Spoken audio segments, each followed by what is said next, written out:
শব্দের মধ্যে থেকে মুসা আলাইহিস সালামের মেজাজ ছিল খুব গরম। উনি রেগে গেলে, এই মিয়া সাইটটা গেলে মাথার চুলগুলা টুপি পাগড়ি ভেদ করে উপর দিয়ে এরকম খাড়া হয়ে দাঁড়ায় যেত।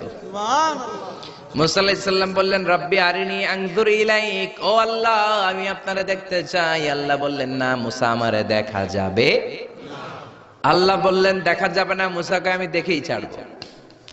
আল্লাহ বলল না না, আল্লাহ বলে নো, মুসা বলে ইয়েস। আল্লাহ বলে নো, মুসা বলে ইয়েস। আল্লাহ কি বলে? মুসা কি বলে? আল্লাহ বলল নো, মুসা কয় ইয়েস। ভেজাল আছে না নাই? আল্লাহ বললেন, মুসা তিনবার নো বললাম, তুমি তিনবার ইয়েস বললা, তুমি তো ভেজাল লাগাই দিলা মুসা। মুসা আলাইহিস সালাম বললেন, ভেজাল টেজাল বুঝি না, আপনারে আমি দেখাই সারুম।